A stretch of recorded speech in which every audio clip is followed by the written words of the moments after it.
बिस्मिल्लाहिर्रहमानिर्रहीम, अस्सलाम वालेकुम। आज हम देखेंगे साइकोपैथोलॉजी के अंदर लेक्चर नंबर 12 हमारा, जिसमें हम देख रहे हैं कॉग्निटिव थेरेपी। कॉग्निटिव थेरेपी के अंदर कल हमने इसका जो लेक्चर देखा था उसमें डिफरेंट थ्योरीज को देखा था और उसको हमने एसोसिएट किया था कॉग्निटिव थेरेपी के साथ। तो उसी का कुछ पार्ट रहता है थ्योरीज का, तो उसको आज हम इंशाल्लाह कंप्लीट करेंगे और फिर जो थ्योरीज हैं जिनको हम इसके साथ एसोसिएट करके समझ सकते हैं, अंडरस्टैंड कर सकते हैं और एक बेहतर वे में अपने क्लाइंट्स को, अपने पेशेंट्स को ट्रीट किया जा सकता है। ये आज कंप्लीट हो जाएगा इंशाल्लाह। तो स्टार्ट करते हैं हम। कल वाली जो थ्योरीज थी उनको दरअसल मैं उनके नाम बता देता हूँ थोड़ा सा, ताकि आप लोगों को रिवाइज भी हो जाए और जो रिकॉर्डिंग देखेंगे उनको भी पता चल जाए। हमने कल देखी थी एडलर एडलर की थ्योरी देखी थी, उसके बाद हमने एल्बर्ट एलिस को देखा था। एल्बर्ट एलिस के बाद हमने एंड कर दिया था, और उससे पहले हमने किसको देखा था? सिगमंड फ्राइड की साइकोएनालिसिस को देखा था, उसके साथ हमने एसोसिएट करने की कोशिश की थी। ये तीन थ्योरीज को देखा था। आज हम जो फर्दर थ्योरीज हमारी रहती हैं उनको देखेंगे। एक तो जॉर्ज कैली की थ्योरी है, ठीक है, और उसके बाद हमारे पास होगी जीन पियाजे की थ्योरी, और फिर कॉग्निटिव साइंस लास्ट में। ये तीन चीजें आज देखेंगे हम इंशाल्लाह। स्टार्ट करते हैं। जॉर्ज कैले। George Kelly and cognitive therapy, although not as directly related to cognitive therapy as the work of psychotherapist, Kelly's theory of personal construct explore the role of cognitions in personality development. वो कहता है इसकी जो theory है ना, वो cognitive therapy से directly तो अटैच नहीं है, या डायरेक्टली तो उसका कोई इसके साथ कनेक्शन नहीं है, लेकिन आप ये यहाँ पर समझ सकते हैं कि आपकी जो कॉग्निशंस होती हैं वो किस तरह से रोल प्ले कर रही होती हैं पर्सनैलिटी डेवलपमेंट के अंदर। ठीक है, डिस्क्राइबिंग हिज बेसिकली इसने जो कैले की थ्योरी, बेसिकली इसने पर्सनल कंस्ट्रक्ट थ्योरी दी थी। अब वो कहता है कि पर्सनल जो कंस्ट्रक्ट थ्योरी है ना, according to this theory you can understand how a personality develops, के पर्सनैलिटी किस तरह से डेवलप होती है, ये आपको अंडरस्टैंडिंग हो जाती है। अब आपको अगर ये अंडरस्टैंडिंग हो जाए कि पर्सनैलिटी कैसे डेवलप हुई है, तो फिर उसको डील करना भी आसान हो जाता है आपके लिए। आपको पता ही नहीं है कि पर्सनैलिटी कैसे डेवलप हुई है, तो आप how you can deal with that personality, आप डील ही नहीं कर सकेंगे। ठीक है, तो बेसिकली इस थ्योरी का ये मकसद होगा कि आप इससे समझ सकते हैं। Describing his basic construct of personality, Kelly said a person's processes are psychologically channelized by the way in which he anticipate events। वो कहता है कि जो है, जो उसके पर्सन के प्रोसेसेस होते हैं ना, या आप ये कह सकते हैं जो पर्सनैलिटी के अंदर उसका जो रोल होता है, या पर्सनैलिटी कैसे डेवलप हो रही होती है, वो इसी पर डिपेंड करता है कि किस तरह से वो उसके जो इवेंट्स को, आप ये कह सकते हैं, आप कैसे समझ सकते हैं चीजों को। A person's processes are psychologically channelized by the way in which he anticipates events। के कोई इवेंट, इसको सिंपल अल्फाज में आपको बता दूं कि वो किसी इवेंट को इंटरप्रेट कैसे करता है या उसको परसीव कैसे करता है, उसी पर डिपेंड करेगा। ठीक है, वो कि उसने किस तरफ जाना है या किस तरह से परफॉर्म करना है। Seeing construct as individual, dichotomous and covering a finite range of events, Kelly believed that individuals have a system of personal constructs that express their views of the world। उसने मतलब ये अंदाजा लगाया, उसको ये पता चला कि इंसान जो पर्सनल कंस्ट्रक्ट बनाता है, अपने नजरियात बनाता है ना, जिसको हमने कल पढ़ा था बिलीव्स, किसी चीज को लेके, उसी पर वो कहता है कि अपने अराउंड या अपने इर्द गिर्द अपने एनवायरनमेंट के लिए वो जैसे कंस्ट्रक्ट बनाता है, उसी पर डिपेंड कर रही होती हैं चीजें। For example, smart stupid may be a personal construct, a way we view our acquaintances and friends। अब वो कहता है कि फर्ज करो हमारा एक बना हुआ है कंस्ट्रक्ट, ये स्मार्ट एंड स्टूपिड वाला। अब दो बोल हैं इसके अंदर, एक तरफ हम स्मार्ट कह रहे हैं, दूसरी तरफ स्टूपिड कह रहे हैं।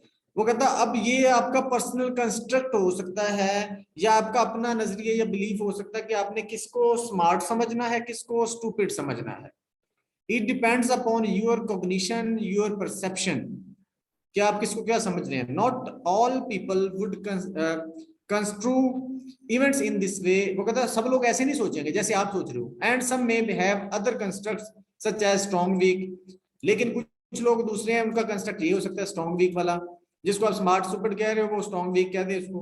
ठीक है, तो ये डिफरेंट, वो बेसिकली एस्पेक्ट की बात कर रहा है, डिफरेंट एंगल्स की बात कर रहा है देखने की, कि आप कैसे देखते हैं।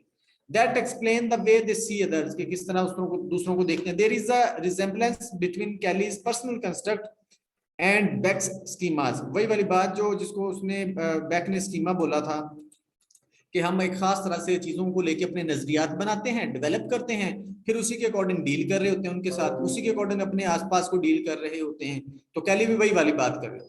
In that both describe ways of characterising individual system of belief, वही वाली बात बिलीफ की बात कर रहा है कि किस तरह से हमारे बिलीफ डेवलप हो रहे होते हैं। Also both theorist share an emphasis on the role of beliefs in changing behaviour, और कहता है कि दोनों ही इस बात पर मुत्तफिक थे कि बिलीफ बहुत अपना रोल प्ले करते हैं बिहेवियर चेंजिंग के अंदर। ठीक है, बिलीफ पर ही डिपेंड करता है कि अगर आप बिहेवियर को चेंज करना चाहें। अच्छा, अब इस थ्योरी को लेकर या इसने किस तरह से थ्योरी डेवलप की थी या किस तरह से इन्फ्लुएंस हुआ था कैले, जो थ्योरी है उसको देख लेते हैं। Freudian influence. As Kelly formed his theory, he studied the works of Austrian psychoanalyst Sigmund Freud for ideas and inspiration. इसने इसको इस theory को पढ़ा फ्राइड की और inspiration Lee. While Kelly appreciated Freud's work, he felt there was some problems with the psychoanalyst approach. अब वो जब उसकी theory को पढ़ रहा था या समझ रहा था, तो उसने महसूस किया कि यहाँ पर यार थोड़ा सा ना सम प्रॉब्लम्स, उसने कुछ गैप फाइंड किया या कोई ऐसी चीज, कुछ नई चीज फाइंड की जो उसके अंदर बयान नहीं की गई थी। In Freud's therapy the therapist would provide the correct interpretation. जो फ्राइड के थ्योरी के अंदर है ना, जो थेरेपिस्ट क्या करता है, would provide the correct interpretation of the client situation. वो क्लाइंट की सिचुएशन की इंटरप्रिटेशन खुद वो करेगा, उसको मतलब बयान करेगा। Which Freud believed was the key to change. और फ्राइड इस पर बिलीव करता था कि वो यही कहता है कि काम की चीज है। ठीक है, यहीं से आप चीजों को सेट कर सकते हो। Based on his observation Kelly developed an idea that he referred to as constructive alternativism. Essentially each individual has their own unique. फिर उसने मतलब कि अपना एक नजरिया दिया। उसने क्या बोला, ये नजरिया उसका कि each individual has their own unique construction और पर्सपेक्टिव ऑफ रियलिटी, कि हर बंदा, हर शख्स, हर पर्सनैलिटी क्या होती है, अपने हिसाब से चीजों को डेवलप करती है या समझती है। ईच कंस्ट्रक्शन इज डिफरेंट, हर एक डिफरेंट हो सकती है। And while some may be better than other, कुछ दूसरों से बेहतर भी हो सकती हैं। No one interpretation is complete और कंप्लीटली एक्यूरेट। और कोई भी जो इंटरप्रिटेशन होगी या हमारा बिलीफ होगा वो कंप्लीट नहीं होगा या कंप्लीटली ट्रू नहीं होगा। कैलीज ideas suggested that everyone's viewpoint has value, particularly for their own unique situation, time, place, and movement. अब वो कहता है कि हर किसी का ना, हर किसी के व्यू पॉइंट्स की वैल्यू होती है अकॉर्डिंग टू देयर सिचुएशन। हाँ, वो बेसिकली वो ये कहना चाह रहा है कि आप चीजों को जनरलाइज नहीं कर सकते। हर एक का अपना पॉइंट ऑफ व्यू होगा, हर एक का देखने का अपना अंदाज होगा, हर एक का चीजों को डील करने का अपना अंदाज होगा। ठीक है, वो अपने अकॉर्डिंग, अपनी सिचुएशन के अकॉर्डिंग ही चल रहा होगा। अब आपने देखना है कि कहाँ पर चीजें सही जा रही हैं, कहाँ पर गलत जा रही हैं, फिर उसके अकॉर्डिंग ही आपने आगे बढ़ना। आप थ्योरी के बारे में थोड़ा सा पढ़ लेते हैं। After World War Two Kelly became a professor of psychology at Ohio State. वहां पर इसने मतलब कि थ्योरी डेवलप की। Kelly personal construct theory suggest that the difference between people result from the different ways they predict and interpret events in the world around us। मतलब कि कैसे हम इंटरप्रेट करते हैं। Personal constructs suggested were the ways that each person gathers information, evaluates it and develops interpretation। क्या अपने according वो चीजों को समझ रहा होता है। ठीक है, much like a scientist forms a hypothesis, जैसे कि साइंटिस्ट फॉर्म hypothesis बनाते हैं। collect data, analyze the results, people also take information and perform their own experiments to test ideas and interpretation of events। वो कहता है जिस तरह से हम एक थीसिस लिखते हैं ना, या जिस तरह से हम रिसर्च करते हैं, बिल्कुल उसी तरह से एक पर्सन जो होता है वो चीजों को अंडरस्टैंड कर रहा होता है। डाटा हाइपोथेसिस बनाता है, डाटा कलेक्ट करता है, उसको एनालाइज करता है, फिर एक रिजल्ट बना लेता है। ठीक है, फिर उसी के अकॉर्डिंग वो चलता जाता है। The result of our everyday investigation influence our personalities. और ये हमारी पर्सनैलिटी को क्या करता है, इन्फ्लुएंस करता है। और ना सिर्फ इन्फ्लुएंस हमारी पर्सनैलिटी को, बल्कि किस तरह से हमने इंटरेक्ट करना है अपने एनवायरनमेंट के साथ, उसको भी इन्फ्लुएंस करता है। कुछ एग्जांपल्स हैं, एडवेंचर वर्सेस रिस्क। अब ये कंस्ट्रक्ट थ्योरी की बात कर रहा है कि कोई एक सिचुएशन है, एक बंदा उसको एज एडवेंचर देख रहा है, एक बंदा उसको एज अ रिस्क देख रहा है, ठीक है। एक बंदा one person might view new experiences as exciting opportunities for adventure and a way to break free from boredom. अब वो बोर हो रहा था, उसने सोचा कि बोर होने से बेहतर है कि कुछ नया देखा जाए, किया जाए। Another person might view the same experience as a risky, frightening prospect that interrupts their peace। अब वो कुछ ऐसे बंदे जो के इंट्रोवर्ट्स होंगे, ठीक है। एक्सट्रोवर्ट तो इसको एडवेंचर लेंगे, नई चीज को, नई जगह पे जाने को, जबकि इंट्रोवर्ट बंदे उनको लगता है कि हमारे पीस को डिस्टर्ब कर दिया गया, हमारा पीस डिस्टर्ब हो गया। अब ये देखिए दो अप्रोचेज हैं, हर एक का अपना कंस्ट्रक्ट है, हर एक का अपना बिलीफ है चीजों को देखने का। एक सेम सिचुएशन को एक बंदा रिस्की देख रहा है, एक बंदा एडवेंचर देख रहा है। मिसाल के तौर पर रिस्की वाली जो रिस्क वाली बात है, इसको थोड़ा सा और बेहतर वे में देख लेते हैं। एक बंदा पहाड़ पे चढ़ने को एडवेंचर तस्वर करता है, एक बंदा पहाड़ पे चढ़ने को रिस्क तस्वर करता है। तो हर एक का अपना अपना देखने का व्यू है। एक अब फ्रेंडली वर्सेस अनफ्रेंडली। अब एक सिचुएशन मिसाल के तौर पर अगर आपकी तरफ डॉग भाग के आ रहा है, तो कुछ लोग इसको समझेंगे कि मतलब कि डॉग के साथ फ्रेंडली हमें बिहेव करना चाहिए, या वो आपके तरफ आ रहा है फ्रेंडली वे में। लेकिन कुछ लोग उससे वो क्या हो जाएंगे, खौफजदा हो जाएंगे कि हमारी तरफ भाग के क्यों आ रहा है, ठीक है। तो ये डिफरेंट पर्सपेक्टिव्स होते हैं। अब आप इसको किस तरह से यूज कर सकते हैं अपने साइकोथेरेपी के अंदर, ये देख लेते हैं। सबसे पहले आपके किस काम आएगी, असेसमेंट करने के काम आएगी ये वाली थ्योरी। पर्सनल कंस्ट्रक्ट के किस तरह से लोग चीजों को देखते हैं। The role construct repertory test can be used to assess an individual's personal constructs and their construct system। अब आप किसी के भी कंस्ट्रक्ट को समझ सकते हैं, बिलीफ को कि क्या है उसका, by understanding the client's unique way of perceiving and interpreting the world। उसका जो यूनिक वे है, किस तरह से वो चीजों को देखता है और इंटरप्रेट करता है। थेरेपिस्ट कैन गेन इनसाइट, और आप इसको समझकर क्या कर सकते हैं, कॉग्निटिव प्रोसेसेस को समझ सकते हैं, बायसेस को समझ सकते हैं, एरियाज ऑफ पोटेंशियल ग्रोथ को समझ सकते हैं। यानी कि कहां पर वीकनेसेस हैं, कहां पर स्ट्रेंथ्स हैं, उनको आप अंडरस्टैंड करेंगे और फिर उस हिसाब से अपनी प्लानिंग बनाते हैं ट्रीटमेंट की। अच्छा, उसके बाद है फॉर्मुलेशन एंड ट्रीटमेंट। जब वो कहता है आप समझ गए हैं, तो फिर उसके बाद आप उसकी उसी के अकॉर्डिंग प्लानिंग बना सकते हैं। कंस्ट्रक्टिव रिस्ट्रक्चरिंग, अगर आपको पता चल गया है कि उसका जो कंस्ट्रक्ट बना हुआ है नेगेटिव वे में बना हुआ है, ठीक है, पॉजिटिव वे में नहीं है, उसको चीजें डिस्टर्ब कर रही हैं, तो आप उसकी रिस्ट्रक्चरिंग करा दें, ठीक है। The therapeutic process can involve helping clients identify and challenge rigid और limiting personal constructs that contribute to distress or maladaptive behaviors by exploring alternative ways of perceiving and interpreting। आप उसको alternative ways दे देंगे, alternative situation देंगे, जिससे उसका ये construct change होना शुरू हो जाता है।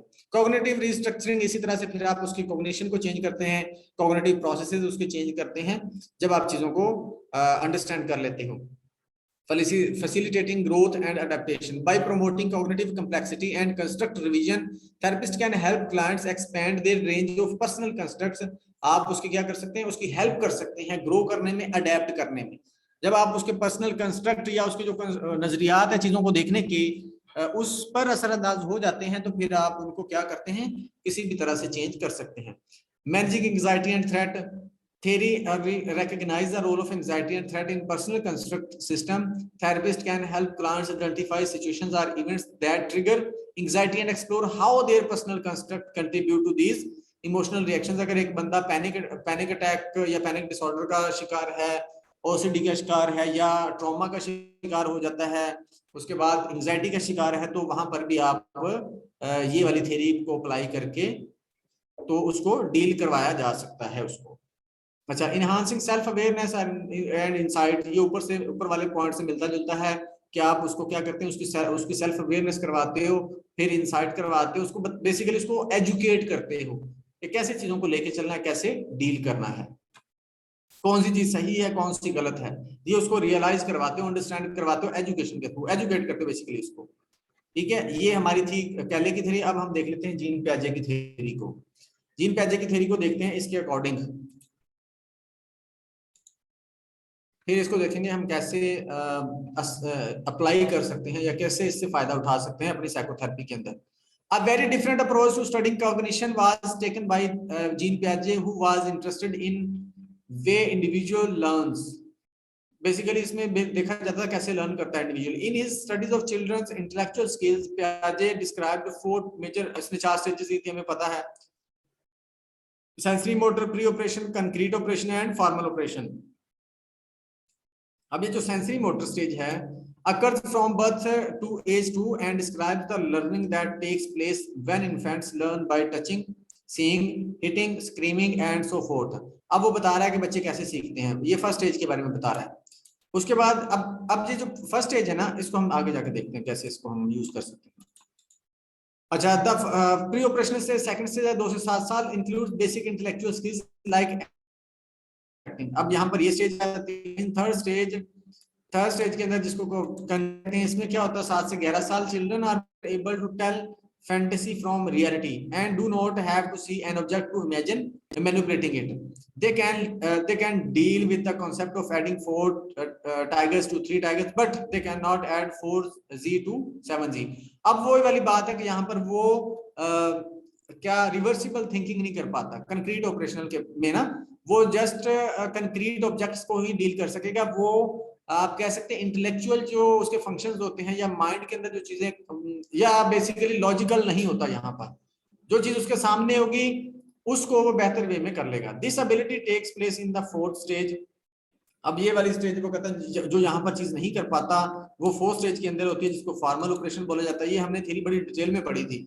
एंड रिक्वायर्स एब्स्ट्रैक्ट लर्निंग, यहाँ पर एब्स्ट्रैक्ट लर्निंग होती है। इन discussing the implication of Piaget's theory for psychotherapy, Rosen has described how it can be helpful to match psychotherapeutic techniques of cognitive therapy with the individual stage of cognitive development। वो कहते हैं इसको आप समझते हुए किस तरह से साइकोथेरेपी कर सकते हैं, यानी कि अंडरस्टैंडिंग करके कैसे आप थेरेपी कर सकते हैं, ये वाली बात कर रहे हैं। अच्छा, आप कैसे इसको यूज कर सकते हैं? सबसे पहले आप क्या करोगे, आपको कैसे ये हेल्प करती है थ्योरी बेसिकली साइकोथेरेपी के अंदर, अंडरस्टैंडिंग कॉग्निटिव प्रोसेसेस। सबसे पहले तो आप क्या करते हो, इस थ्योरी के जरिए से Piaget theory provides a framework for understanding how individuals construct and recognize their knowledge. अब इससे ये अंडरस्टैंडिंग कर सकते हो कि कैसे इंडिविजुअल क्या करते हैं, कंस्ट्रक्ट करते हैं और रिकॉग्नाइज करते हैं। In psychotherapy therapist can use this understanding to assess a client's cognitive processes including their schemas, cognitive distortions and cognitive biases. वो कहता है कि इसके थ्रू आप अंडरस्टैंडिंग बना सकते हो कि उसके स्कीमास कैसे हैं, ठीक है, कॉग्निटिव डिस्टॉर्शंस कौन कौन सी है और कॉग्निटिव बायसेस उसमें कौन से हैं। This assessment can inform the therapeutic process and help identify areas for intervention. ये चीज आपको इस चीज में हेल्प करेगी कि कहां पर आपने काम करना है, किस एरिया को इंप्रूव करना है। कोलैबोरेटिव एक्सप्लोरेशन, क्योंकि इस थ्योरी के अंदर Piaget ने ये बोला कि जो बच्चा होता है या इंडिविजुअल होता है वो एक्सप्लोर करता है, उसकी नेचर में होता है कि वो एक्सप्लोर करके लर्न करता है। तो Piaget कहता है कि आप उसको उसके साथ कोलैबोरेट कर लो, यानी कि उसको इस तरह का एनवायरनमेंट दो कि वो चीजों को एक्सप्लोर करके सीखना शुरू कर दे या इंप्रूव करना शुरू कर दे। Piaget constructivist perspective emphasizes the active role of individual in constructing their understanding of the world। जैसे इसने बोला था कि बच्चा खुद ही अंडरस्टैंड करता है। In therapy, therapist can create a collaborative and exploratory environment where clients are encouraged to actively engage in the therapeutic process। वो कहते हैं कि आप अपना सेटअप ही ऐसा बना दो या अपने सेशन को ही इस तरह से डिजाइन कर लो कि वो एक्टिवली पार्टिसिपेट करे। अब जीन Piaget ने आपको बता दिया कि जो है ना नेचर इंसान की, वो है पार्टिसिपेट करने वाली, एक्सप्लोर करने वाली, ठीक है। तो कहता जब आपको ये चीज पता है ना कि इंसान की नेचर एक्सप्लोर करने वाली है, तो आप उसको इन्वायरमेंट ही ऐसा प्रोवाइड कर दो, यानी कि उसको ऐसे इन्वायरमेंट प्रोवाइड कर दो जहां पर उसको लगे कि मुझे एक्सप्लोर करने का मौका मिल रहा है, यानी कि मुझे चीजों को खुद देखने का, सीखने का, उनको खोलने का या उनको डिस्कस करने का मौका मिल रहा है। अब इस तरह से आप करेंगे तो वो कहते हैं खुद ही चीजों को एक्सप्लोर करना शुरू कर देगा। इस तरह अंडरस्टैंडिंग आप उसकी बनवा सकते हैं अपनी मर्जी से, जो आपको लगता है कि जहां पर बेहतरी आने की जरूरत है या लाने की जरूरत है वहां पर जाकर। दिस में involve encouraging clients to question their assumptions. अब वो कहते हैं आप उसको कर सकते हो कि वो क्वेश्चन करें। Explore alternative perspectives. अब वो आप अगर उसके नजरियात या उसके थिंकिंग पैटर्न गलत हैं तो आप उसको इस तरह से डिजाइन कर ले चीजों को कि वो उसको क्वेश्चन करे कि यार ये अगर मैं कर रहा हूँ सही कर रहा हूँ या गलत कर रहा हूँ। फिर उसको आप आइडेंटिफाई करवाएं कि भाई गलत कर रहे हो, तो फिर उसको उसी से एक्सप्लोर करवाएं ऑल्टरनेटिव पर्सपेक्टिव। मिसाल के तौर पर कि आप अगर उसको गुस्सा आता है तो आप उससे उसको रियलाइज करवाओ कि यार आपको वाकई गुस्सा आता है, ठीक है। अब वो जब उस चीज को समझ लेगा, हाँ यार मुझे वाकई गुस्सा आता है, फिर उसी से आप बुलवाओ कि अच्छा जब अब आइंदा जब आपको गुस्सा आएगा तो उसका इजहार करने की बजाय तो अब अल्टरनेटिवली आप क्या करोगे, ठीक है। तो उसी से निकालो, उसी को बोलो। मिसाल के तौर पर कुछ तो बोलेगा ना कि मैं वहां से चला जाऊंगा, पानी पी लूंगा, या साइड पे हो जाऊंगा, या कुछ भी। अब वो खुद ही सोल्यूशन देगा, फिर उसको खुद ही अप्लाई भी करेगा वो, यानी कि उसको खुद पार्टिसिपेट करने दें and actively participate in their own learning and growth. आप फिर मतलब वो फिर क्या करेगा, एक्टिवली खुद ही पार्टिसिपेट कर रहा होगा। तो ये आप प्याजे की थ्योरी का जो कॉन्सेप्ट है कि इंसान की नेचर एक्सप्लोर करने वाली है, तो उसको इस तरह से आप उसमें यूज कर सकते हैं अपनी साइकोथेरेपी के अंदर। अच्छा, promoting cognitive flexibility. Piaget theory highlights the importance of cognitive flexibility and adaptability in learning.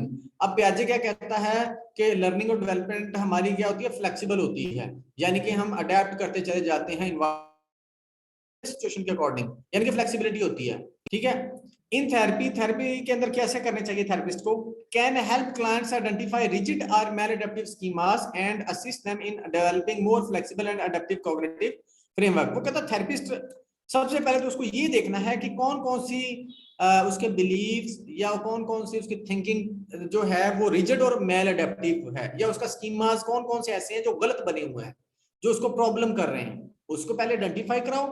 फिर उसको क्या करो, उसको फ्लेक्सिबली क्या है, यानी कि उसको चेंज करना शुरू करो या फिर उसको अडेप्ट करवाओ, ठीक है, अपने हिसाब से। अब उसने ये भी बता दिया कि हमारी जो नेचर होती है फ्लेक्सिबल होती है, अडेप्टिव होती है, ठीक है। प्याजे पे ये कह रहा है कि इंसान की जो नेचर है वो फ्लेक्सिबल और अडेप्टिव होती है, यानी कि इसको चेंज किया जा सकता है। कहता है पहले आप उसको आइडेंटिफाई कर लो कि कहां पर प्रॉब्लम है, फिर उसको आप अडेप्ट करवा दो किसी अपने अकॉर्डिंग या उस चीज के अकॉर्डिंग जो उसके लिए फायदेमंद है। दिस में involve challenging cognitive distortions, examining cognitive biases and exploring alternative ways of thinking. वो कहता है इसमें ये डिफरेंट चीजें हो सकती हैं, ठीक है। ये वाली जो है इसकी मैंने एग्जांपल भी लिखे नीचे, फॉर एग्जांपल ये exploring alternative ways of thinking, ठीक है। इसमें अगर आप अब क्या है उसकी जो थिंकिंग है वो नेगेटिव है, मिसाल के तौर पर वो किसी चीज के बारे में नेगेटिव सोचता है, तो आप वो कहते हैं उसको अल्टरनेटिव वेज दो। मिसाल के तौर पर कैसे, for example they may help the client develop a more balanced belief, like some people may appreciate my input while others may have different opinions and that's okay। अब उसको ये प्रॉब्लम आ रही है कि कुछ लोग मुझे मेरी तारीफ कर देते हैं और कुछ मुझे बहुत बुरा कहते हैं, अब उसको इसने दिल पे लगा लिया। अब आप उसको क्या सिखाओगे कि कुछ पीपल आपको अप्रिशिएट करेंगे, कुछ लोग आपको अप्रिशिएट करेंगे, लेकिन कुछ लोगों के ओपिनियन आपसे डिफरेंट हो सकते हैं, वो आपको अप्रिशिएट में भी ना करें, हो सकता है आपकी मुखालफत करें। लेकिन अगर ऐसा हो रहा है तो इट्स ओके, ये नॉर्मल है। अब आपने ये उसको सिखाना है, ठीक है। इसके अकॉर्डिंग आपने उसको अडेप्ट करना सिखा देना है, तो इस तरह से चीजें बेहतर होना शुरू हो जाएंगी। नेक्स्ट पॉइंट हमारे पास डेवलपमेंटली अप्रोप्रिएट इंटरवेंशंस। अब वो वाली बात जो मैंने ऊपर बोला था कि स्टेजेस के अकॉर्डिंग आप उसको क्या कर सकते हो, ट्रीटमेंट प्लान बना सकते हो। कैसे, Piaget theory describes different stages of cognitive development, each characterized by unique cognitive abilities and limitations। 4 stages दिए हैं, हर स्टेज की अपनी कैरेक्टरिस्टिक्स हैं, अपने खसूसियात हैं। अब वो कहता है कि आपने देखना आपके पास जो पेशेंट आया ना वो किस स्टेज में लाई कर रहा है, किस स्टेज पर वो खड़ा है। Therapist can take this developmental stages into account when designing intervention. For example intervention for children में focus on concrete and experimental activities that align with their stage of development.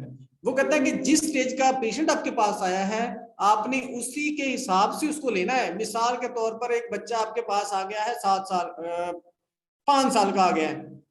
अब 5 साल का बच्चा कहां पर खड़ा होगा, यहां पर, ये खड़ा होगा प्री ऑपरेशनल स्टेज के अंदर, ठीक है, यहां पर होगा। अब बच्चे की एज है 2 से 7 साल, यानी कि 5 साल है, प्री ऑपरेशनल स्टेज में खड़ा है। यहाँ पर वो क्या कर सकता है, ये कुछ इसके जो हमने पहले भी पढ़ा हुआ था कि क्या क्या कर सकता है, चीजें कुछ एबिलिटीज हैं। अब वो इस स्टेज पे खड़ा है, आप उसको सिखा रहे हो ये 4थी स्टेज वाली चीजें, तो यहाँ पर ही आप फेल हो गए, ठीक है। आपने ये देखना है कि स्टेज कौन सी है उसकी, उसके अकॉर्डिंग आपने ट्रीटमेंट देना है उसको, उसके अकॉर्डिंग आपने ट्रीटमेंट प्लान बनाना है, उसके अकॉर्डिंग आपने थेरेपीज लगानी है उस पर। ये नहीं कि वो 5 साल की एज है आपने उस पर 15 साल की एज वाला फार्मूला लगाना शुरू कर दिया, तो आप वहीं पर फेल हो जाओगे। ये एक बहुत ही इंपॉर्टेंट चीज है, इसको जहन में रखना है कि अकॉर्डिंग टू योर क्लाइंट आपने परफॉर्म करना है, ये नहीं है कि आप तुक्के लगाए जाओ, बस ऐसे नहीं करना। ठीक है, आई होप कि ये पॉइंट समझ आ गया होगा। अच्छा, उसके बाद है guided discovery and problem solving. आप उसको गाइड कर सकते हो, ठीक है, गाइड करके उसको सोल्यूशन की तरफ ला सकते हो, प्रॉब्लम सॉल्विंग स्किल्स सिखा सकते हो। गाइडेड डिस्कवरी का मतलब क्या होता है, when अब अगर किसी को प्रॉब्लम है, when do you find yourself comparing yourself to others the most। अब एक बच्चे को प्रॉब्लम है कि वो दूसरों के साथ खुद को कंपेयर करता है और फिर उसकी वजह से प्रॉब्लम्स का शिकार हो जाता है, मेंटली डिस्टर्ब हो जाता है। आप क्या करोगे, आप उसको गाइड करते हो, सोल्यूशन की तरफ लेके जाते हैं उसको। when do you find yourself comparing yourself to others the most, कि आप कौन सा ऐसा खास टाइम है कि जहां पर जब आप ज्यादा खुद को कंपेयर करते हो दूसरों से, या कौन सा ऐसा टाइम, कौन सा ऐसा मौका, या कौन सा ऐसा इशू बनता है जिसकी वजह से आप दूसरों से कंपेयर करते हो, आप उससे पूछो। ठीक है, वट उसके बाद what thought come to mind when you compare yourself to other. जब आप दूसरों के साथ कंपेयर करते हो तो आपको क्या सोच आती है। ठीक है, अब आप ये वो थेरेपी का मतलब सेशन दे रहे हो तो उसके दरमियान वाली बात बता रहा हूँ आपको। अच्छा, how does this pattern of comparison affect your emotions and self esteem. ठीक है, कि ये जो आपने कंपेयर किया है, इससे आपने कुछ फील किया, वो जो फीलिंग आपको आ रही है, उस वो वाली फीलिंग्स आपके इमोशंस और सेल्फ एस्टीम पर किस तरह असर अंदाज हो रही है। ठीक है, ये आपने एक्सप्लोर करा लिया। जब एक्सप्लोर हो गया, आपको पता चलेगा कि उसके माइंड में क्या चीजें चलती हैं जब वो खुद को क्या करता है, कंपेयर करता है। आपको पता चल गया उसके माइंड में क्या चलता है, फिर उसी तरह से आप अपना जो है ट्रीटमेंट प्लान बना लोगे, उसी तरह से आप थेरेपी दोगे उसको, उसी तरह से उसको उसकी काउंसलिंग करोगे। ठीक है, तो इस तरह भी आप कर सकते हो। उसके बाद मेटाकॉग्निटिव स्किल्स। मेटाकॉग्निटिव स्किल्स के खुद के बारे में अंडरस्टैंडिंग बनाना, खुद की थॉट्स के बारे में, खुद की पर्सनैलिटी के बारे में आप क्लाइंट की अंडरस्टैंडिंग बना दें, इसको मेटाकॉग्निटिव स्किल्स बोलते हैं। मिसाल के तौर पर देख लेते हैं इसको, Piaget theory underscores the development of metacognitive skills such as self reflection, यानी कि खुद को रिफ्लेक्ट करना, देखना, self regulation, self awareness. Therapist can help clients develop these skills by encouraging them to reflect on their thoughts, emotions and behaviors। अब मतलब वो खुद की थॉट्स, बिहेवियर, फीलिंग्स को समझना सिखा दें। And to monitor and regulate their cognitive processes. अब आपको पता है कि उसकी कुछ जो थॉट्स हैं वो नेगेटिव होती हैं, आप उसको रेगुलेट करना सिखा दें। उसको ये सिखा दें कि जब आपको नेगेटिव थॉट आए तो आपने किस तरह से इससे निकलना है, या उनके साथ कैसे डील करना है। मेटा को पहले तो आप उसको ये सिखाएंगे कि कैसे उसको समझना है, ठीक है, अपनी थॉट्स को कैसे समझना है, खुद को कैसे समझना है। फिर आप उसको ये सिखाओगे कि इसको रेगुलेट कैसे करना है, या इसको चेंज कैसे करना है, मॉडिफाई कैसे करना है, या जस्टिफाई कैसे करना है। Metacognitive skills can support clients in becoming more aware of their cognitive patterns. आप उसको क्या करते हो, खुद से अवेयर करा देते हो। ठीक है, identifying helpful thinking patterns and making conscious choices about their cognitive and emotional responses. फिर उसके अकॉर्डिंग क्या करते हो, डिफरेंट चॉइसेस उसकी बना देते हो about their cognitive and emotional responses के कॉग्निटिव एंड इमोशनल रिस्पॉन्सेज के अकॉर्डिंग। ये बहुत इंपॉर्टेंट चीज है कि आप पेशेंट को खुद से अवेयर करवाएं, उसके प्रॉब्लम से अवेयर करवाएं, उसको खुद डील करने के काबिल बनाएं। ये नहीं होगा कि आपने ऐसा मतलब वो ज्यादा प्रोडक्टिव नहीं होगा या ज्यादा बेनिफिशियल नहीं होगा कि आप वो आपके पास आया, आपने उसको 2 टेक्निक्स लगाई और घर भेज दिया। ठीक है, ये नहीं करना। आपने उसको इस काबिल बनाना है कि वो चीजों को खुद बेहतरी की तरफ लेके आए। तो ये मैंने पहले भी एग्जांपल दी थी कि अगर आप मुझसे पूछो ना कि एक जो है ड्रग एडिक्टेड के पेशेंट को कैसे सही किया जा सकता है, तो मैं यही बोलूंगा कि उसमें विल पैदा कर दें। अगर विल पैदा कर देंगे, क्योंकि कोई भी पेशेंट है अगर वो खुद विलिंग नहीं है ना, तो आप कभी भी उसको ठीक नहीं कर सकते। आपको उसकी विलिंगनेस की बहुत जरूरत होती है।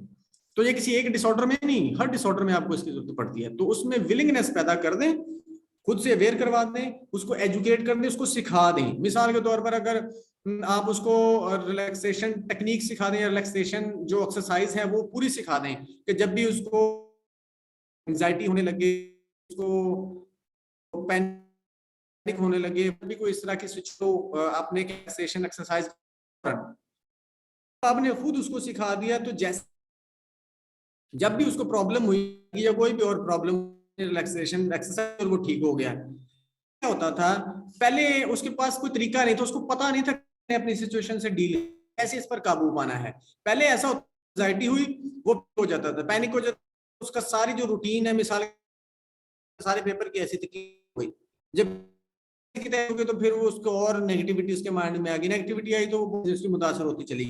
लेकिन आइंदा अब आपने जब उसको एक्सरसाइज सिखा दी, अब क्या होता है, जब भी उसको एंजाइटी होती है तो वो खुद डील रिलैक्सेशन करता है, वो डील कर लेता है, वो ठीक हो जाता है।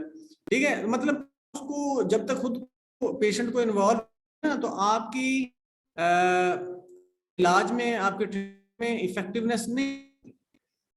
अगर आप ये बोल रहे हैं कि मैं और वो ठीक, ऐसा नहीं होगा। ठीक है, वो ज्यादा नहीं होंगी चीजें। इट्स इंपॉर्टेंट टू, अब ये कुछ चीजें note, it's important to note while Piaget theory valuable insight just one framework, वो आपको ये बहुत वैल्यूएबल या वैल्यूएबल आपको देता है, यानी कि बहुत इंपॉर्टेंट चीजें आपको ये गाइड करती है थ्योरी के कैसे आप डील करते हो। इट इज जस्ट, वो कहता है ये एक एस्पेक्ट है।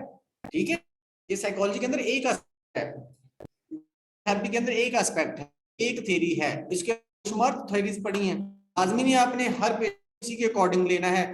ये भी लाजमी नहीं है कि आप हर पेशेंट एक ही थ्योरी लगानी है। ठीक है, बता रहा है therapist should integrate ideas with other theories at their approach to the needs and circumstances of client. वो कहते हैं जो थेरेपिस्ट है ना, कि वो पैजे की थ्योरी को भी यूज, ठीक है, और उसके साथ कुछ और थ्योरीज, अगर उसको लगता है कि ये है, जैसे सीबीटी अब लगानी, या आपने फर्ज करे सेशन, तो आपको पता होना चाहिए कि बच्चा किस स्टेज पर खड़ा हुआ है। ठीक है, इस स्टेज पर बच्चा की एबिलिटीज बच्चा कर सकता क्या नहीं कर सकता। और आपने एक प्याजे की थ्योरी के अकॉर्डिंग उसको देख लिया, आप थ्योरी के अकॉर्डिंग, थ्योरी के अकॉर्डिंग भी देख लेते हैं, देखें। लेकिन अगर आप उसकी एबिलिटीज को देखना चाहें तो फिर आपको देखना पड़ेगा, और बेहतर है उसको देख लीजिए, आप उसको देख लें। एक और भी था इसका जो कॉग्निटिव थेरेपी। ठीक है, तो वो कहता है कि आप डिफरेंट थ्योरी कंबाइन करके एक अपना भी निकाल सकते हैं according to needs circumstances of your client. कोई भी हरफ आखिर नहीं होगी, कोई भी टेक्निक हरफ नहीं होगी, आप उसको भी कर सकते हैं अपने अकॉर्डिंग। ये चीज मिला या अंडरस्टैंडिंग बना, आप एक चीज कहीं से उठा लो, कहीं से उठा लो, दूसरी कहीं से, it depends up you and your expertise and your काबिलियत। आप चीजों को अपने लिए कार आते हैं। उसके बाद है cognitive science, cognitive therapy out and developing area that has the potential much और to psychotherapy science. Cognitive science यानी कि कॉग्निटिव एबिलिटीज है या हमारी है या बेसिकली माइंड है, उसको अंडरस्टैंड करना। Basically cognitive science is interested in understanding how the mind, कैसे माइंड हमारा काम, in developing models for intellectual functioning, intellectual function को अंडरस्टैंड करना, involving such fields as cognitive psychology, artificial intelligence, linguistics, neuroscience, anthropology, philosophy. Cognitive science provides many perspectives on human intellectual processing. In cognitive psychology, researchers have studied how people make choices, remember facts, learn rules, remember events, selectively, learn differently.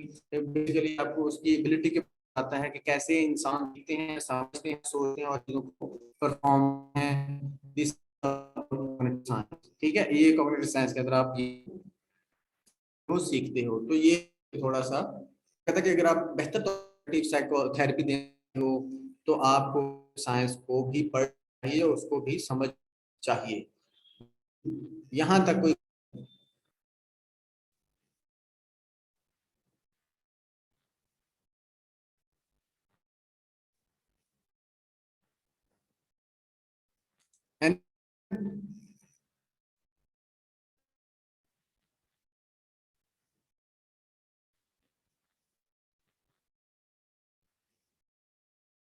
इसके last lecture इंशाल्लाह जो cognitive behaviour therapy की technique उनको भी हम discuss करेंगे। मैं पूरी करूंगा ये और चाहूँ कि कॉग्निटिव की ग्रिप हो जाए कॉग्निटिव बिहेवियर थेरेपी पर, क्योंकि ये इम्पोर्टेंट थेरेपी है, इम्पोर्टेंट ट्रीटमेंट टेक्निक है।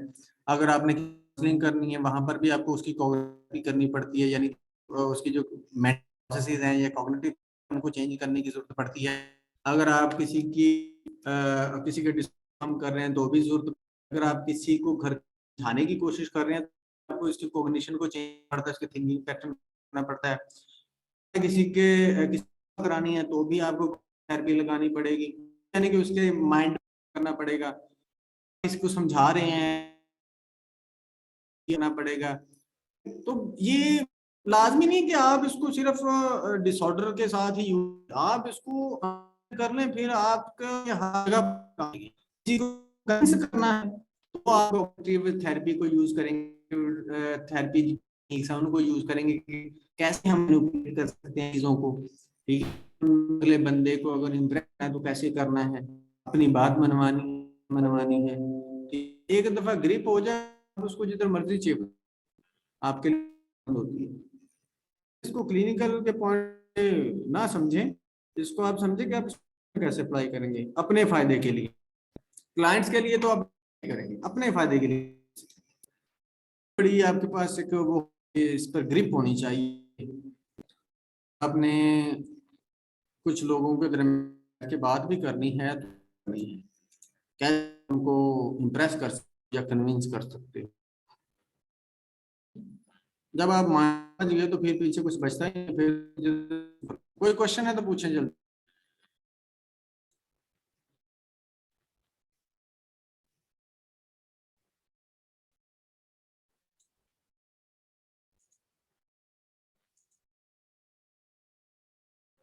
कोई मैं फिर करता